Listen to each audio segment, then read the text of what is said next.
मिरज शहरातील प्रभाग 6 मधील गोटन गल्ली या भागात काल रविवारच्या सुट्टीच्या दिवशी मी सहज जात असताना मला एक विषय निदर्शनास आला की रविवारच्या दिवशी एक ठेकेदार पेविंग ब्लॉक काढून ते ट्रॉल्यांमध्ये भरून कुठेतरी बाहेर पाठवत आहे असं माझ्या निदर्शनास आलं।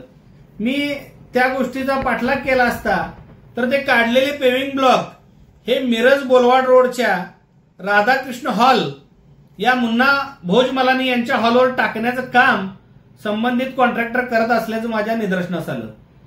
मला महापालिका प्रशासनाला विचारायचं आहे की माननीय अभियंता साहेब, आपली वर्क ऑर्डर झाल्यानंतर काम सुरू करण्याची आपण त्यांना काय समज दिलेली होती का, किंवा संबंधित ठेकेदारानं काम सुरू करतोय असं इंटिमेशन आपल्याला दिलं होतं का, ह्याची चौकशी होणे गरजेचं आहे।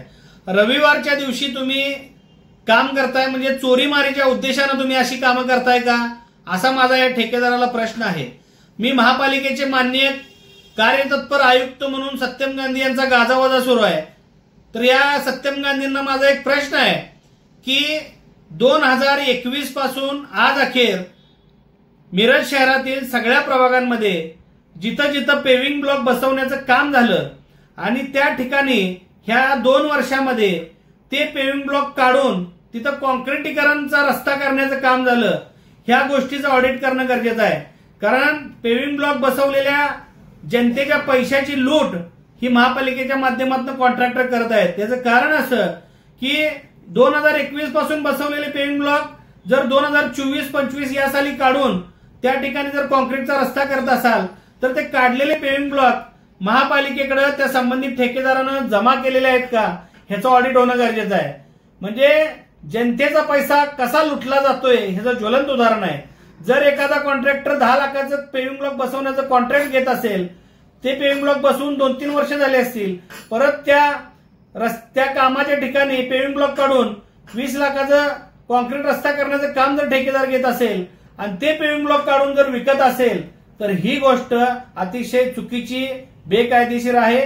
म्हणून मी काल जो प्रकार गोटन गल्ली येथे घडलेला आहे त्या ठिकाणी ज्या संबंधित ठेकेदारानं तो काढलेला पेविंग ब्लॉकचं जेवढं मटेरियल होतं ते सगळं मटेरियल राधाकृष्ण हॉल येथे टाकलेलं आहे। ते माझ्याकडे स्वतः फोटो आणि व्हिडिओ आहेत, मी काल फेसबुकवर पोस्ट सुद्धा केलेला आहे।